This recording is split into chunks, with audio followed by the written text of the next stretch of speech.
This story has changed my life big time. This has happened with me. So 3 cubs die on the spot because of the attack. This will change your life also big time. One evening, almost 10 years back, one evening I was watching National Geographic on television at home, and I was eating some makhana and enjoying my time because you carry all the stress at home from the office. You go back and you want to see something on the TV. I was doing exactly that. And I was watching a documentary on the African lions. So the lions living in Masai Mara and Serengeti. Wonderful documentary on National Geographic. And suddenly in that documentary, they show that a group of buffaloes, a herd of buffaloes, they go and attack this lion pride in the night time. And what happens, the bushes where they attack, there are few baby lions, the cubs are there, lion cubs are there.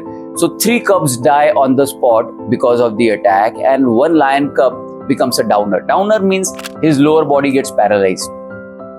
Now, second day in the morning, they show that this lion cub comes out of the bushes and starts dragging his body everywhere.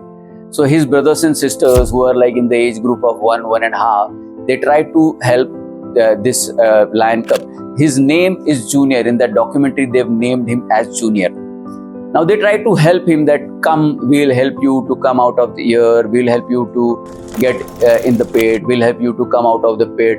But he's not able to do anything. He keeps on struggling, he keeps on struggling. So 1.5 hour, they had shown his struggle in that documentary. And you really get attached with that lion cub, you really get attached with Junior that no, he should make it, he should make it. But suddenly, at the end of the documentary, they show that the lion pride is now leaving Serengeti and they are now moving in the direction of Masai Mara. So they mentioned that because all the herbivorous animals have gone now from Serengeti, so they also have to leave Serengeti and they also have to go to Masai Mara now. And they took a drone shot from the top. And in that drone shot, they show that Junior is watching the pride leaving him, and he keeps on shouting from behind that please come back, please come back.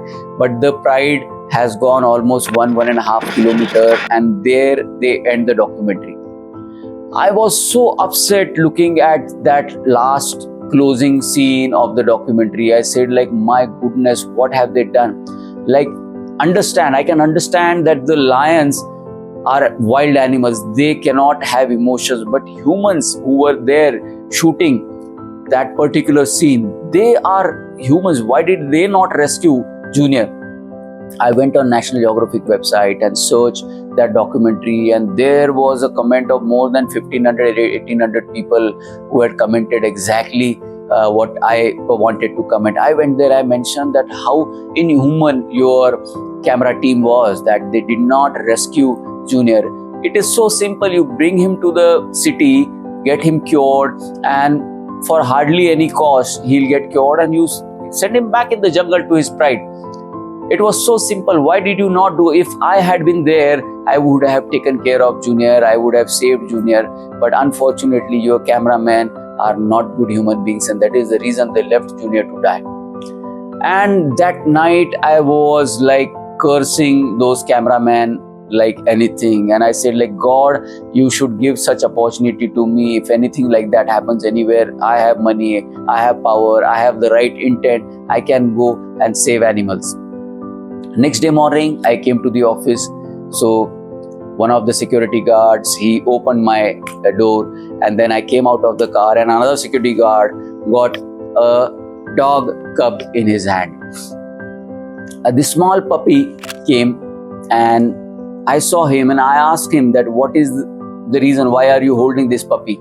And he said that last night a bike and this puppy met with an accident here. So the bike fellow left from here. He did not have any major injuries, but then he has stopped walking since then. So I looked at him and I asked him to leave that puppy on the ground, and he was not able to walk. So I immediately figured out that he's also become a downer. And then from his color of the skin, I immediately figured out, my goodness, he's Junior, because his skin color, entire texture and everything was that of lion only. only change in his body was his mouth. His mouth was that of dog. I immediately figured out that God has given me an opportunity to save Junior, and see how well I am connected with God. He's given me an opportunity to save Junior. Now we brought him inside. I immediately called the doctor. Doctor came. Doctor started the treatment. But doctor said that, Piyush, there are very less hopes of saving or making him walk. He will live 15, 16 years. He may live, but he will live like this only. He may not become actual four-legged animal at all ever. And I said, like, fine, doctor, you keep on. I have money. We will bring doctors from outside also. If any foreign doctor has to be involved, I will bring that also. But we will make sure we make him right. We kept on experimenting on internet. We kept on searching. We made a cart also, a dog cart, and then put him in the dog cart. But then again, he would break the dog cart also. Whatever we tried, he would just. He was very, very wild, and he was very, very aggressive, very, very ferocious also. He would literally go out of the office, and once I had seen him fighting with 3 local dogs, street dogs. He was fighting with 3 street dogs. We have another dog in the office. His name is Simba, and Simba is not afraid of fighting so many dogs on the street. But this Junior, I saw him literally biting the street dogs and fighting ferociously with those street. I said that he's really, really a lion cub. There is absolutely no difference in him besides the face of dog that he has got. But he is a real lion. And when he would eat also, he would eat this big pieces of mutton and chicken at a time. My goodness, that was the appetite he had got. He was very, very good. He was ferocious. But one day, what happened when he was dragging himself in the office, suddenly the glass facade which was there on the security cabin, that fell apart, and it broke down into multiple pieces, and Junior dragged his body from the glass pieces, and his both the legs which were dragging on the ground, he actually got multiple bruises on both the legs. And then from there, like, he always had lots of bruises on his leg, because doctor would come, doctor would put a bandage around, doctor would clean the wounds, but then he would not stay in one place. We would tie him to one place, to a rope. We would tie him to we would literally chain him multiple times, but he would not keep quiet at all. He would keep on shouting at the peak of his voice, and unfortunately every time we had to unchain him. One day doctor came, and doctor gave 2 injections in his leg, and then started falling maggots from his legs. Literally one full bowl of maggots came out of his leg. His condition was so bad, but he would not cry at all. He would not irritate anyone at all. And I said, like, boss, you are a real lion. I have never seen anyone who is so strong as you. Look at your legs. This is the situation of your legs, and you still have that brave face. I was really amazed with the power of this small dog. One day the doctor came back and he met me, and he told me that, Piyush, you are not doing this right at all. Look at the situation of the entire office. You are harassing this animal. You are not doing it right. And then I went around the entire office, and I saw that everywhere in the office, Junior's blood had fallen somewhere or the other place. And I was really, really upset with myself that what am I doing? I took 2-3 days to digest that we have to put him to sleep.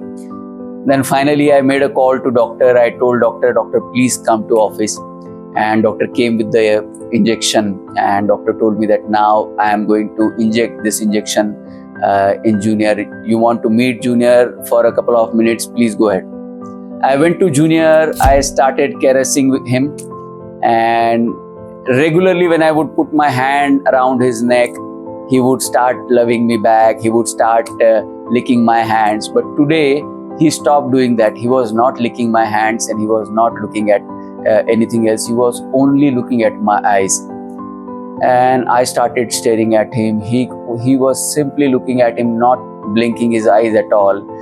And I figured out, my eyes started literally, like, I became very, very emotional over there. When I started crying, Junior realized that it was his last day. And doctor then injected the injection from the backside, and Junior got an attack over there, and Junior died. But those eyes continue to be there with me. I can still remember those eyes of Junior. And when Junior fell on the ground, that along with Junior, my ego fell on the ground. What I had thought couple of years back, that God has given me an opportunity to show through the world what I can do, God taught me a lesson, completely different lesson, which I had never anticipated. He told me that with money, with your power, with your hard work, you cannot achieve anything. Anything that happens in this world is done by me only.